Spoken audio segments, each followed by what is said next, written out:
जानेवारी आणि मार्च महिन्याचा जो एकत्रित हप्ता आहे 3000 या सन्मान निधीचा, हा आज आपण महिलांच्या थेट खात्यामध्ये वितरित करत आहोत. साधारणपणे 2,52,00,000 इतक्या महिलांना आपण हा लाभ आज आम्ही CDBTच्या माध्यमातून आम्ही वितरित करत आहोत. आणि साधारणपणे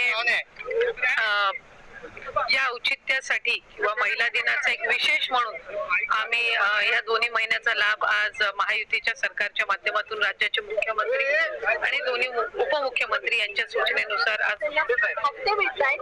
तर मग नक्की काय भाव व्यक्त करा? एकही महिना असा नाहीये की ज्या महिन्यात महिलांना लाडक्या बहिणीचा हप्ता मिळाला नाहीये. डिसेंबर महिन्यामध्ये सुद्धा आचारसंहिता संपल्यानंतर झालेला आहे. जानेवारी महिन्यामध्ये सुद्धा वितरित झालेला आहे.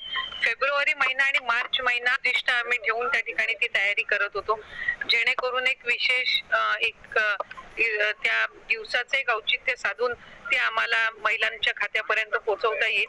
त्याच्यामुळे टीका तर या योजनेवर सुरुवातीपासून होतच आलेली आहे आणि त्या टीकेकडे फार लक्ष न देता महिलांच्या आयुष्यामध्ये सकारात्मक बदल करण्याच्या दृष्टिकोनातून ही योजना आम्ही यशस्वी. सर्व लाडक्या बहिणींसाठी अतिशय महत्त्वाची आणि आनंदाची बातमी आलेली आहे. तुम्ही बघू शकता की आदित्य तटकरे यांनी स्पष्ट सांगितलेलं आहे की जानेवारीचा हप्ता आम्ही टाकलेला आहे, त्याचबरोबर डिसेंबरचा हप्ता सुद्धा दिलेला आहे आणि आता फेब्रुवारी आणि मार्च या दोन्ही महिन्याचे एकत्रितरित्या 3000 रुपये सर्व महिलांच्या खात्यावर आम्ही टाकणार आहोत. त्याची प्रोसेस चालू आहे असं त्यांचं म्हणणं आहे. त्याचबरोबर तुम्ही बघू शकता की कुठलाही शासन आदेश आल्याशिवाय आपल्याला लाडकी बहीण योजनेचे पैसे येत नाही आहेत. त्याचबरोबर इतरही योजना जे काय असतील त्यांचे शासन आदेश आल्यावरच त्यांचा जे काही निधी असतो तो त्यांच्या खात्यामध्ये वाटपास सुरुवात होत असते. परंतु अजूनही फेब्रुवारी किंवा मार्चचा आपल्याला शासन निर्णय आलेला नाही आहे किंवा मग कुठल्याही प्रकारचं वक्तव्य किंवा मग माहिती किंवा असं ट्विट आदित्य तटकरेकडून करण्यात आलेलं नाही आहे की आम्ही ज्या काही फेब्रुवारीचा हप्ता आहे किंवा मग मार्च महिन्याचा हप्ता आहे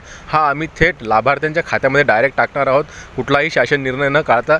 कारण की या अगोदरसुद्धा तुम्हाला माहीत असेल की नोव्हेंबरचा जे काही हप्ता होता तो आपल्याला शासन निर्णय न निघताच आपल्या खात्यामध्ये टाकण्यात आलेला होता. परंतु त्यामध्ये अडचण काय झाली, त्यावेळेस निवडणुका चालू असल्या कारणानं डायरेक्टली पैसे लाडक्या बहिणींच्या खात्यामध्ये टाकण्यात आलेले होते, कोणताही शासन निर्णय न काढता. तसेच इतरही जे काही संजय गांधी निराधार योजना असेल, इतरही योजनांचे पैसे शासन निर्णय न काढता त्यांच्या खात्यामध्ये टाकण्यात आले होते, कारण की निवडणुका चालू होत्या. परंतु आता सध्या निवडणुका नाही आहेत किंवा कुठलाही असा मोठा कार्यक्रम नाही आहे, अन्यथा तुम्हाला शासन निर्णय काढल्याशिवाय पैसे भेटत नाहीत. तर अजून आता मार्च आणि फेब्रुवारीचा अजूनही शासन निर्णय आलेला नाही आहे, तरी आपल्याला थोडं वाट बघावं लागणार आहे. 8-10 दिवस वाट बघावी लागणार आहे. येत्या 5 दिवसांमध्ये हे जे काही निधी आहे फेब्रुवारीचा किंवा मग मार्च महिन्याचा हा आपल्या खात्यामध्ये येऊ शकतो.